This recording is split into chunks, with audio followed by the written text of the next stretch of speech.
I've spent years in linen robes under hot lights saying sacred words into cameras that pretended to be Galilee.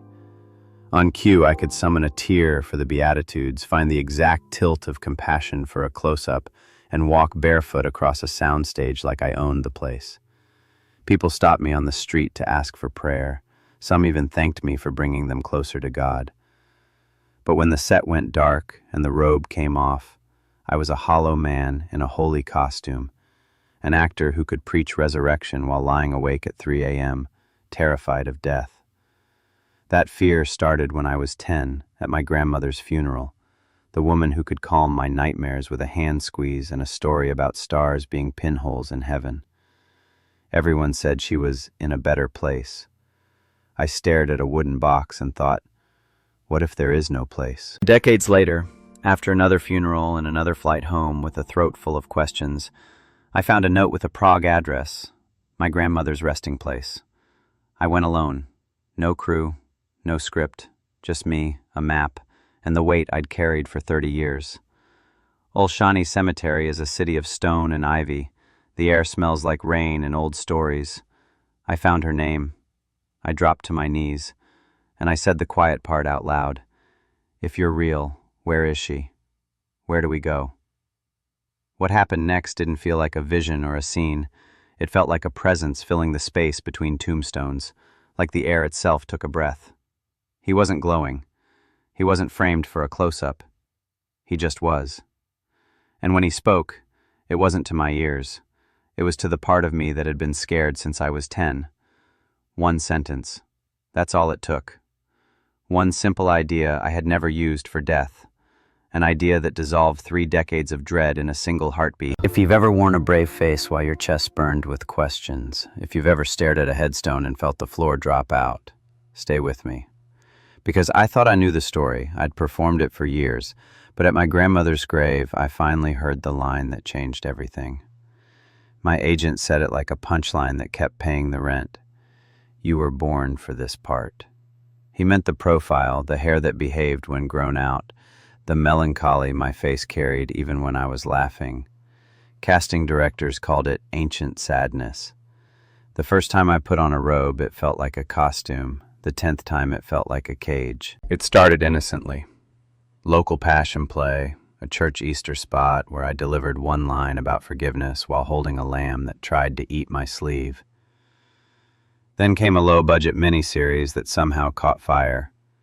By the 3rd season, people were sending letters to the studio addressed to me and, without irony, to him. Someone crocheted a crown of thorns from brown yarn and wrote, "So you won't get hurt." It was sweet. It also made my stomach drop.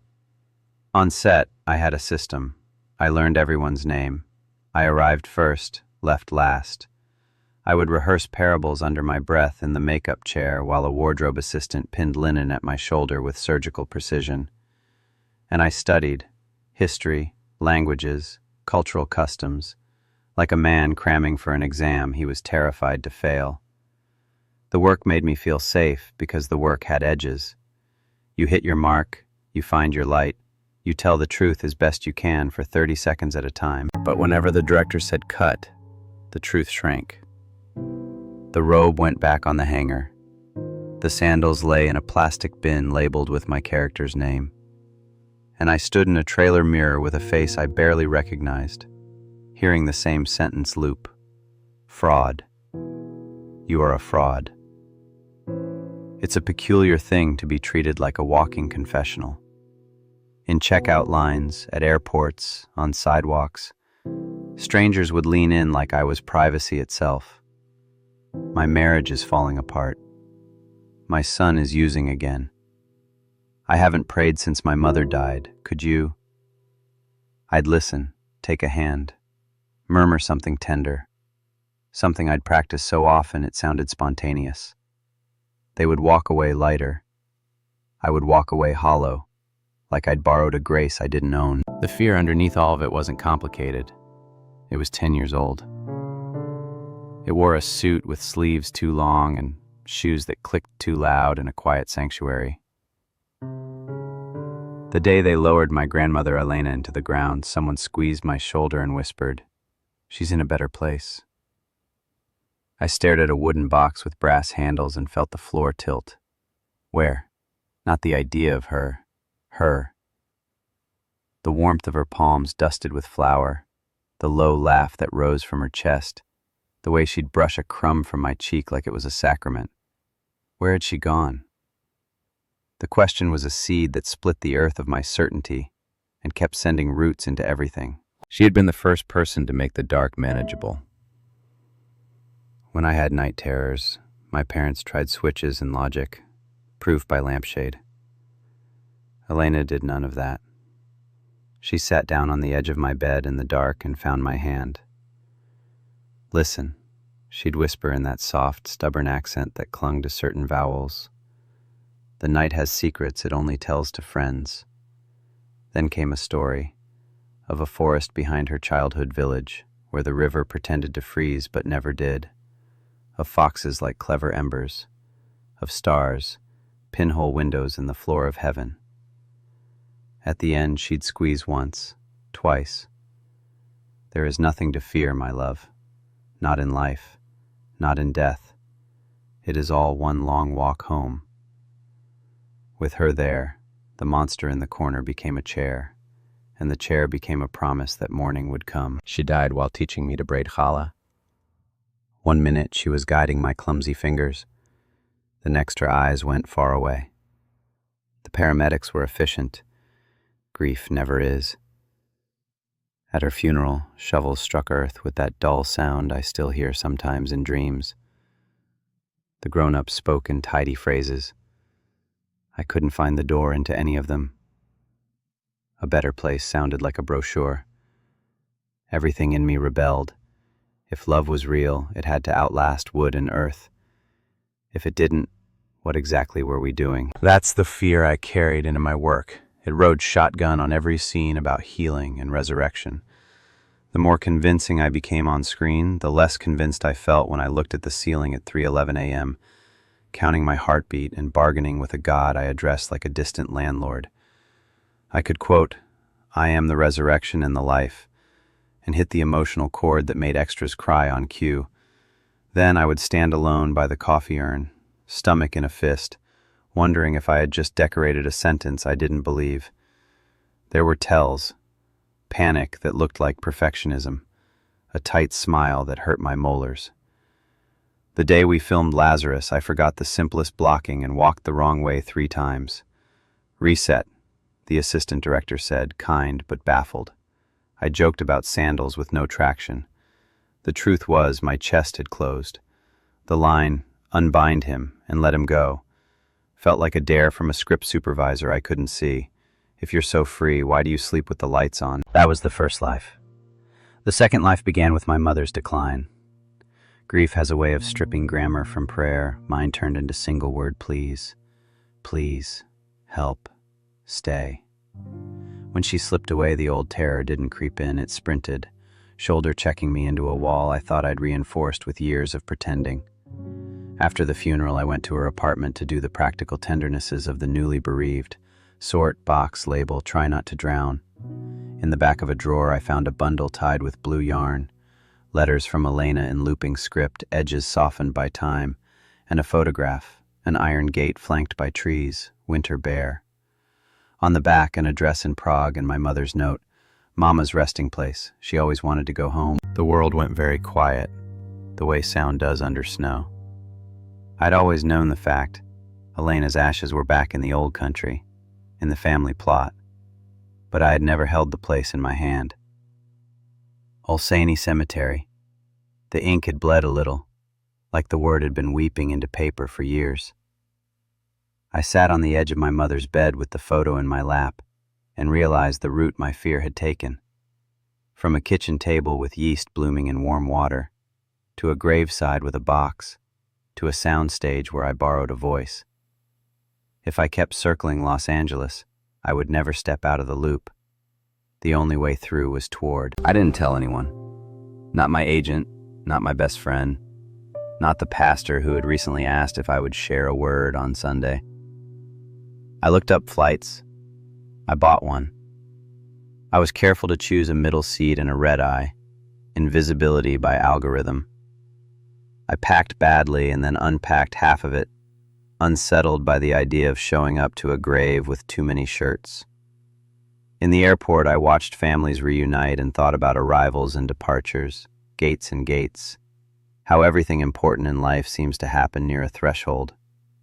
I put the photo in the inner pocket of my jacket like a compass you wear close to the heart, in case all the other instruments fail. Prague felt like a memory I hadn't made yet. Cobbled streets, stone that remembered other hands, spires that seemed to keep the sky from flying away. My death fear didn't disappear. It simply stopped pretending it wasn't there. I ate soup I couldn't taste, walked until my feet ached, and woke before dawn, heart drum-rolling at the thought of standing over Elena's name. I told myself I was being brave. The truth was, I was out of tricks. The robe no longer fit. The crown, rubber, safe, adjustable, had become an indictment I didn't know how to answer. People like to say closure as if it's a neat zipper. I wasn't after closure. I was after a place to put my questions where the answers had a chance of finding them. Olshaney, the photo's gate, the address in my mother's hand. These became coordinates in a map that felt older than my career and truer than the applause that sometimes followed it. I kept hearing Elena's bedside whisper, "It is all one long walk home." If that was so, then this flight, this city, this cemetery, these were just the next steps. And maybe, if love was as stubborn as she'd made it seem in the dark, I wouldn't have to walk them alone. By the time I found a paper map and circled the district where Olsani stretched like a quiet country, the decision had resolved inside me like a note finally tuned to pitch.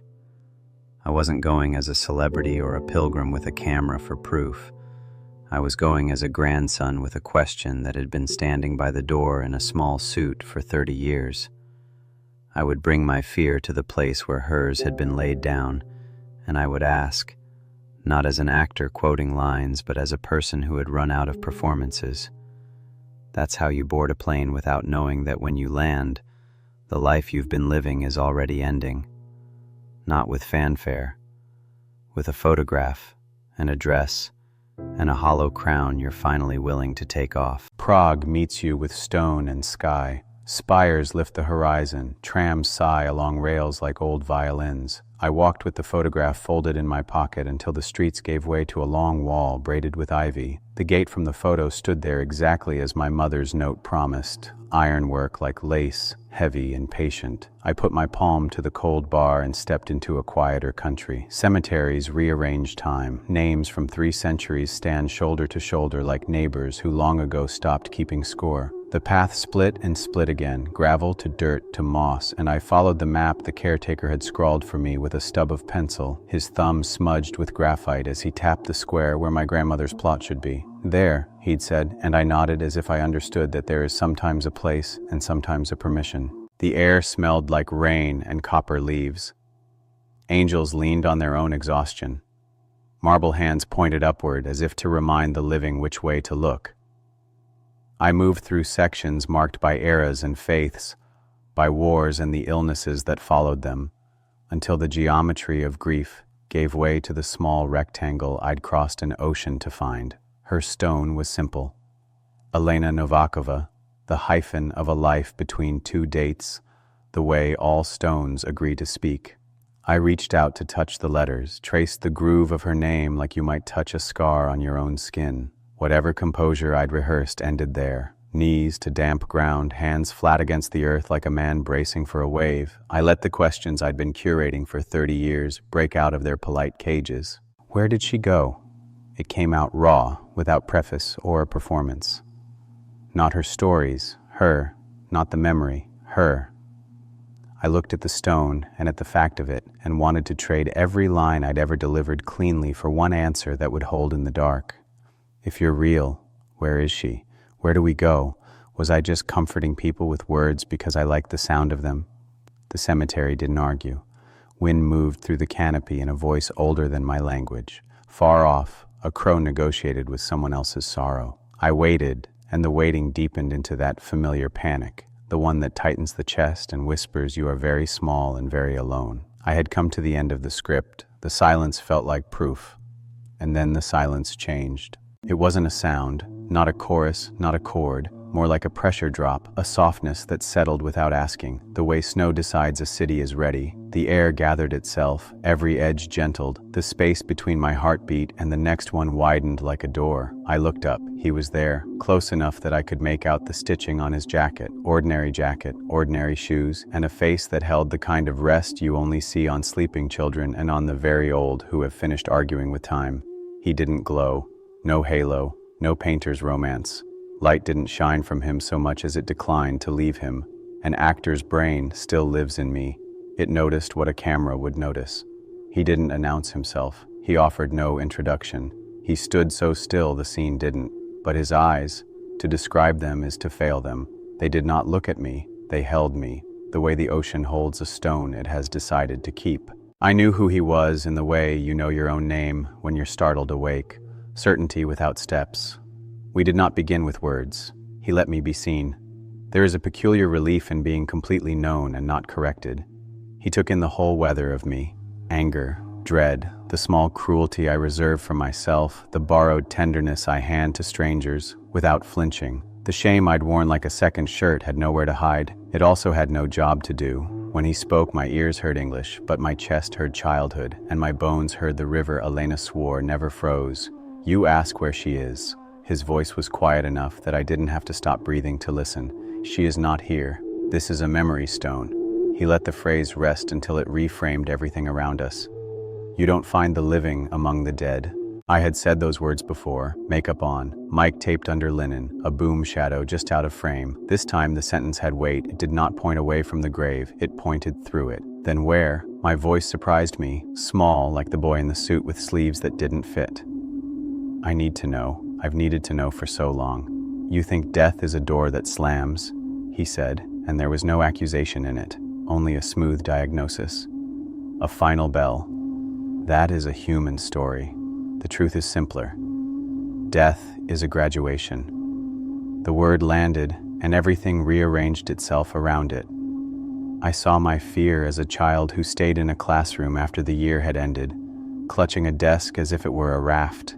You treat this chapter as the whole book, he went on, not impatient, not indulgent, just accurate. Earth is school for the soul. The only curriculum is love. You are given lessons in joy and lessons in sorrow. Your grandmother...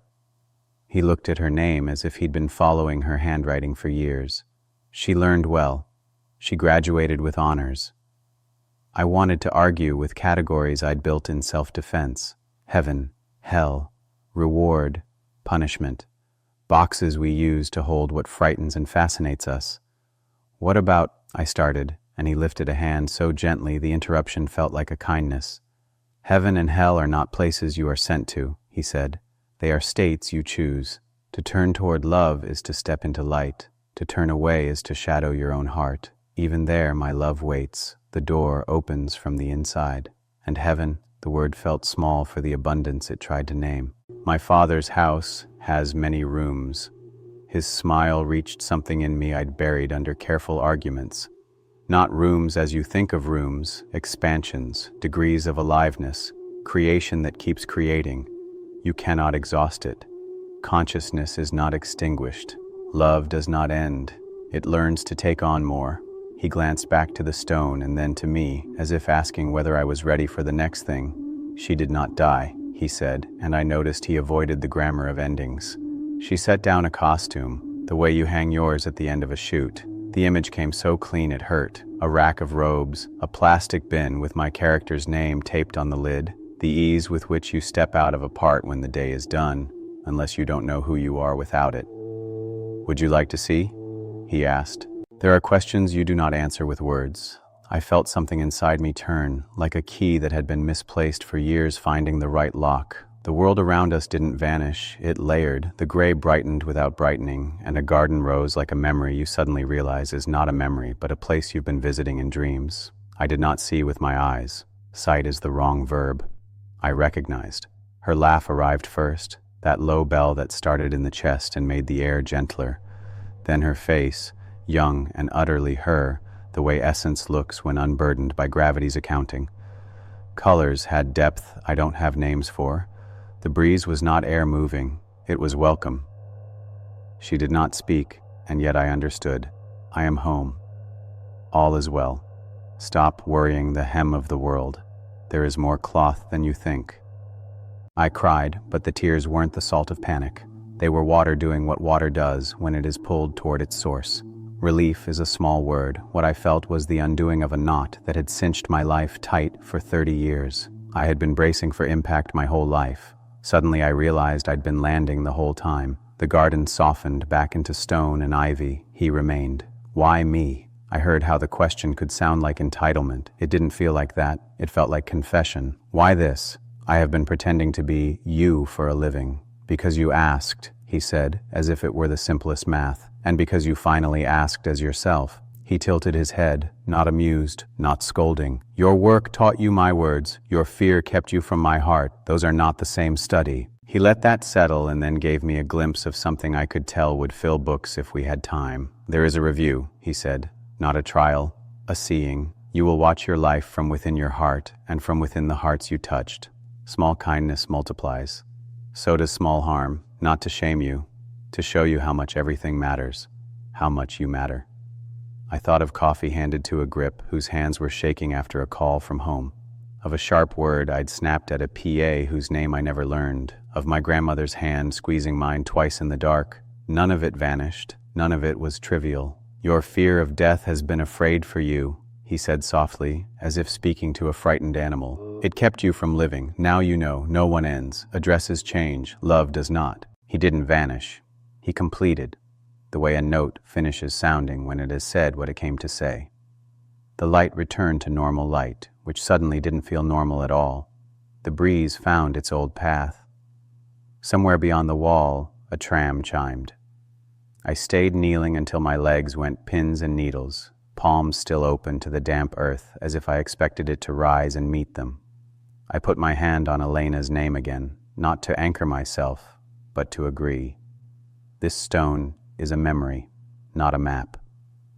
When I finally stood, the cemetery was the same, a city of names, a library of love letters written in granite. And I was not. The fear that had built a second ribcage around my heart had loosened its grip. I felt taller without standing up straighter. The world hadn't become less serious. It had become more generous. Death was no longer the cliff at the end of the road.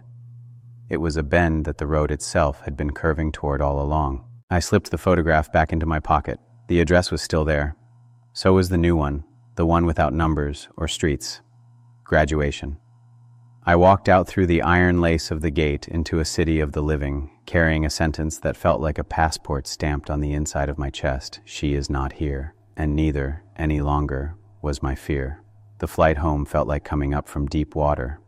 The noise of the cabin was ordinary, ice clinking in plastic cups, a baby negotiating jet lag, but I kept noticing the quiet under everything, the way a lake holds stillness, even when the surface ripples.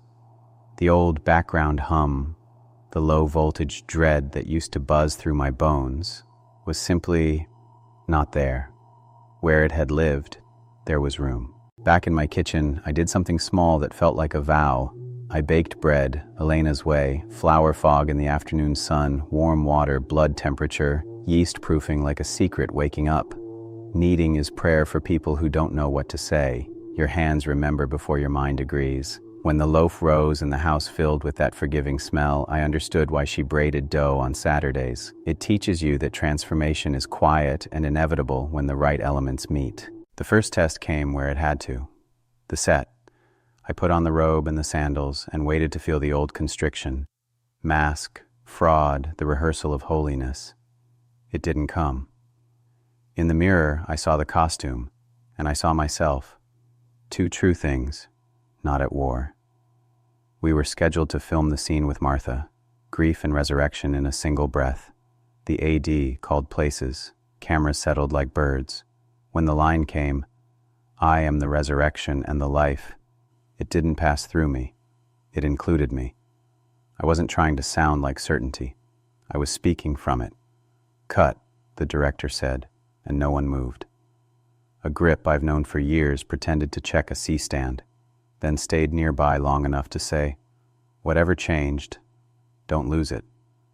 I didn't start preaching on set. The change wasn't volume, it was temperature. Between takes, we started a quiet ritual the crew nicknamed the five breaths together before the heavy scenes. No theology, no speeches, just oxygen and attention. A makeup artist later told me she hadn't had a panic spike at work in weeks. "It's like the room is kinder," she said. "Fruit, not argument." Old habits did try to knock. The first time I woke at 3:11 a.m., my former appointment with catastrophe, the fear arrived on cue, out of muscle memory. I sat up, waited for the familiar choke to clamp down, and instead met it like you greet a neighbor who moved away years ago and briefly forgot. "Oh, right, you don't live here anymore." I said the word graduation out loud, not as a spell but as a description, and lay back down. Sleep returned like a tide that had always intended to. Not everyone loved the new registers in me. A well-meaning friend, the type who keeps proof in his back pocket, called it an exquisitely timed grief hallucination and sent links. I didn't argue. We met for coffee. He kept waiting for my counterpoints. I kept refilling his cup. There was a time I would have needed him to approve my piece for it to count. Now I could let him keep his map while I walked my road. A month later, he asked if I would sit with him when he visited his mother's headstone. We sat. We didn't fix death. We didn't have to. Interviews changed. Before, I'd perform a gentle religiosity. Faith is important to me. An easy polish the PR team could write into a headline. After Prague, a talk show host with a reputation for gotcha grinned and said, "So, you saw Jesus. Be honest, was it the jet lag?" The audience chuckled. I did too. "Maybe," I said. "But if jet lag can make a fear evaporate that I carried for 3 decades, I recommend international flights." We all laughed, and then I told the truth in one sentence. I stopped treating death like a cliff and started living like it's a door. No fireworks, no pressure for anyone to agree. A stagehand caught me in the hallway afterward and said, "My dad's in hospice. That door line is going in my pocket." I began saying I don't know more often, and it stopped feeling like failure. When people approached me in supermarkets with the old urgency, "Pray for my son. Why didn't God heal my sister?" I stopped reaching for lines that sounded right. I asked their names. I asked for one concrete thing I could do that day. Bring a meal, make a call, sit in a waiting room so someone could shower. Small love is still love. That's the kind that survives everything. The work altered around the edges too. I started advocating for the crew like I'd wished someone had advocated for my grandmother, the invisible faith of hands. We added a rest day to a punishing schedule and cut an unsafe night shoot. When budgets balked, I said yes to one less close-up. The show didn't suffer. The stories got deeper because the people telling them were less ground down. At home, I took the boxes from my mother's apartment and opened them like liturgies. Letters, photos, a jar of loose buttons that must have meant something to someone once. I wrote a note to the caretaker at Olshani, just thanks with a photo of the baked bread. It felt right to send him the smell of a kitchen in a language a stamp can't carry. I found new, stubbornly ordinary practices. The exam shortened. At night, I asked 2 questions. Where did I choose love today? Where did I refuse it? No self-beating, no scorekeeping, just enough truth to keep the compass honest. The hand squeeze. 2 presses, Elena's signature whenever I say goodbye to someone I love. At first it felt sentimental. Now it feels like the most accurate punctuation we have. A name list, people I've wronged in small ways. I started making quiet repairs, an apology email, a tip I should have left, a phone call I had delayed because I feared the middle of the conversation. Once a week, I read at a hospice. Nothing dramatic. A few pages of whatever the person liked best, sports columns, psalms, romance novels that would make my agent blush. Those rooms taught me that thin places don't only exist in cemeteries or cathedrals. A hand in yours, a breath shared at the pace of kindness, presence collects there, unbidden. The old job didn't disappear. I still show up under lights. I still hit my mark. But the robe stopped being a disguise and became what it always was, a piece of cloth doing its job. I'm no holier in linen than I am in jeans washing dishes. Holiness, if that word hasn't been ruined for you, is attention plus love wherever you're standing. There were stumbles. I snapped at a production assistant on a 14-hour day and saw his face drop. The old self would have justified it as stress. The new one caught up to him by the loading dock and said the words in their simplest order. "I'm sorry, I was unkind. You didn't deserve that." He looked shocked, then relieved, like a knot he didn't know was there had loosened. That night, in my 2-question exam, I wrote his name in a note to bring him breakfast the next morning. Reparations are better than regrets. Repetition is better than sentiment. People ask softly if I ever doubted the encounter later, if it wore off. That's the wrong frame. It wasn't a high, it was a reframe. The world didn't get easier, it got truer. Grief still visits. I set a place for it, and it eats less when it's welcomed. When I stood at another graveside months later, an old friend from the lighting team gone too soon, the ache was honest and full. But fear didn't run the service. We told stories. We laughed hard enough that someone snorted. On the way out, his wife pressed my hand twice. I pressed back and thought, look at us, graduating one by one, leaving notes for the ones behind. I haven't turned into a different species of person. I still misplace my keys, overcook rice, forget birthdays, but the center of the room has shifted. I live like love is the only luggage that makes it through customs. I choose heavier kindness and lighter certainty. When I feel myself reaching for performance, fixing, rescuing, impressing, I hear the old Shawnee wind and become ordinary again, which is to say, available. Every now and then, on days when the city feels sharp, I drive to a small park bench that faces a row of jacarandas. I sit and watch the blossoms fall like quiet confetti and imagine Elena picking one up, turning it over like a new word she plans to love for a long time. Then I go home and braid a loaf, press the dimples, watch it rise. The house fills with a smell that says the same thing the garden did in Prague, the same thing the set sometimes hums when everyone is tired and kind. All is well. Keep going. You're almost home. And always home. Death, it turns out, didn't move the end of my story. It moved the beginning of my courage. Now, when someone whispers the question I used to carry like a stone, what happens when we die? I don't hand them an argument. I hand them bread. I say, we keep becoming. We change addresses. And the only thing that fits in the moving boxes is love. Then I squeeze their hand twice, the language I was taught in the dark, and we walk out into the ordinary light, which is not ordinary at all. I don't have all the answers. But I'm committed to telling the truth about fear, grief, and the kind of love that survives both. If that's the conversation you need, subscribe and tap the bell so you'll actually see the next chapter. Share this with one person who's grieving or quietly afraid of death. It might be the nudge they've been waiting for. Comment with 2 things, the first name of someone you're missing and one small act of love you'll do in their honor this week. If words are hard, just type 2 squeezes. I'll know what you mean. If you want a simple practice that helped me, ask for the 5-breath guide in the comments. I'll post it as a reply so anyone can use it. Pastors, chaplains, hospice workers, if this is useful, you have my permission to read it aloud or embed it wherever it brings comfort. And if tonight is heavy, you're not alone. Consider calling a trusted friend, a local counselor, your faith leader, or a grief support line in your country. Let someone hold a corner of what you're carrying. Thank you for being here. Really. This channel isn't about perfect faith. It's about honest stories that help us live today with a little more courage. For 30 years, I treated death like a cliff. In Prague, at a plain stone with my grandmother's name on it, I learned it's a door and the hallway is love. Nothing about my life became glamorous after that day. The bills didn't pay themselves. The set still ran long. But the center shifted. I stopped borrowing certainty and started practicing it, baking bread, apologizing faster, choosing kindness over being right, telling the truth without needing applause.